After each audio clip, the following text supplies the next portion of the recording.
Hello hi everyone, কেমন আছেন সবাই? আশা করি ভালো আছেন। তো আজকে আমি এসেছি এসআইআর ফর্ম কিভাবে ফিল আপ করবো।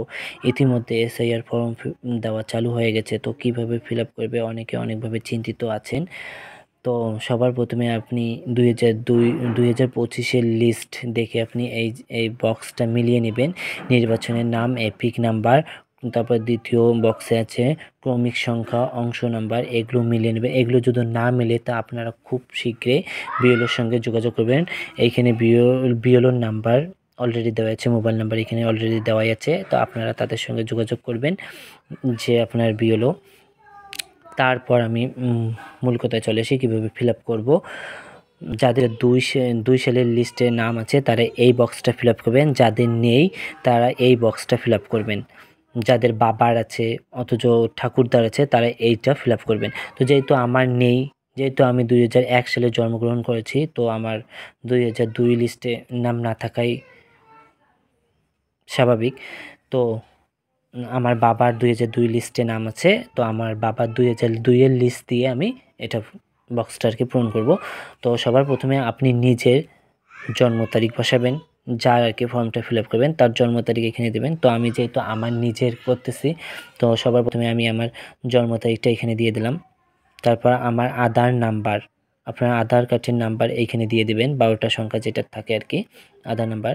তারপর আপনার হলো মোবাইল নাম্বার, আপনারা যেটা ব্যবহার করেন আর কি, আপনাকে সবসময় যেটাতে পাওয়া যায় সেই নাম্বারটা এখানে দিয়ে দিবেন।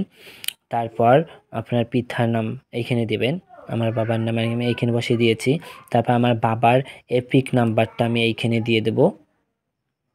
তারপর আছে আমার মায়ের নাম দিয়ে দিচ্ছি আমি এখানে, আমার মায়ের নাম। তারপর হচ্ছে আমার মায়ের এপিক নাম্বার এখানে দিয়ে দিচ্ছি।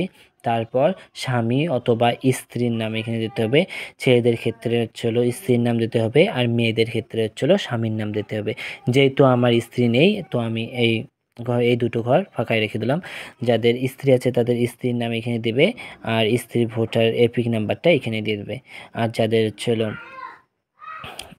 স্বামী আর কি, মেয়েদের যা মেয়েরা করবে আর কি ফর্ম ফিল আপ, তারা হচ্ছে এখানে স্বামীর নাম দিয়ে দিবে আর স্বামীর এপিক নাম্বারটা এখানে দিয়ে দেবে। তো তারপর চলে আসবো, যেহেতু আমার 2002 সালের লিস্টে আমার নাম নেই, আমার বয়স হয়নি, সেই জন্য আমার লিস্টের নাম নেই। তো আমার বাবার আছে, আমার বাবার সেই 2002-এর লিস্ট দেখে এইটা সম্পূর্ণ করতে হবে। 2002-এর লিস্ট দেখে আপনারা অনুরোধ করে এইটা ফিল আপ করার চেষ্টা করবেন আর কি। তো যে আমার বাবার নাম আমি এখানে দিয়ে দিলাম সবার ফার্স্টে আমার বাবার নাম। তারপর আমার বাবার 2002-এর লিস্টে এপিক নাম্বার, ভোটার আর কি এপিক নাম্বারটা ওইটা দিয়ে দেবো এখানে। তারপর আমার বাবার আত্মীয়ের নাম, মানে আমার 2002 সালে আমার বাবার পাশে আর কি যার নাম দেওয়া আছে, আমার ঠাকুরদার নাম দেওয়া আছে, আমি সেটাই দিয়ে দিলাম। তারপর তার সঙ্গে সম্পর্ক আর কি, সম্পর্ক কি পিতা। তারপর হলো জেলার নাম, তারপর হলো রাজ্যের নাম পশ্চিমবঙ্গ। তারপরে বিধান ক্ষেত্রের নাম হলো 2002 সে লিস্টে যেটা ছিল আর কি সেইটাই দিয়ে দেবেন, কুচবিহার পশ্চিম। তারপরে বিধানসভা ক্ষেত্রের নাম্বার হলো 5।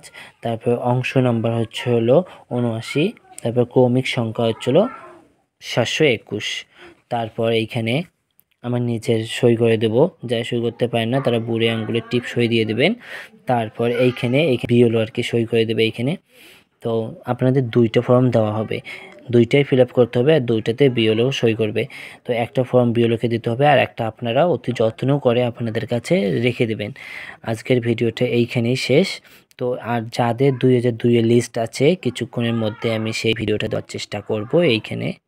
তো অনুগ্রহে আপনারা এই ভিডিওটা শেয়ার করার চেষ্টা করবেন, যারা অনেকেই জানে না, তো আপনারা শেয়ার করে তাদের দেখার সুযোগ করে দেবেন আর কি। ধন্যবাদ।